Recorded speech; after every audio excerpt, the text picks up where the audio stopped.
অবশেষে গ্রেফতার হয়েছেন বাংলাদেশে ইসকনের মূল হোতা চিন্ময় কৃষ্ণ দাস ব্রহ্মচারী। হযরত শাহজালাল আন্তর্জাতিক বিমানবন্দর থেকে তাকে গ্রেফতার করা হয়।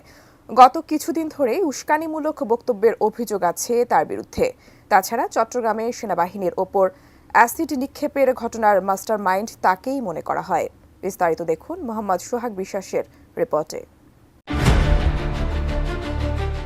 শেখ হাসিনা সরকারের পতনের পর হঠাৎ করে মাথাচাড়া দিয়ে উঠেছে ইসকন নামের একটি সংগঠন। ভারতের মূল সংগঠনের ইন্ধনে বর্তমান অন্তর্বর্তী সরকারকে বিতর্কিত করতে নানা রকম গুজব ছড়িয়ে যাচ্ছে তারা।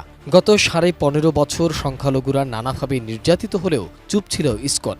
অথচ 5 আগস্টের পর ভারতের মিডিয়াকে ব্যবহার করে ভয়ঙ্কর ষড়যন্ত্রে লিপ্ত তারা। বসুন্ধরা ডায়াপেন্ট এখন আরো উন্নত।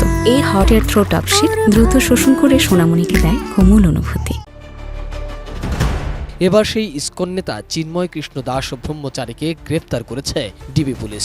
সোমবার বিকেলে শাহজালাল আন্তর্জাতিক বিমানবন্দর থেকে বাংলাদেশ পুলিশের বিশেষায়িত গোয়েন্দা শাখার সদস্যরা তাকে গ্রেফতার করে। সম্প্রতি চিন্ময় কৃষ্ণ দাসের নেতৃত্বে চট্টগ্রাম ও রংপুর সহ সনাতনী ধর্মাবলম্বীদের 8 দফা দাবি নিয়ে কয়েকটি সমাবেশ করে এই সংগঠনটি।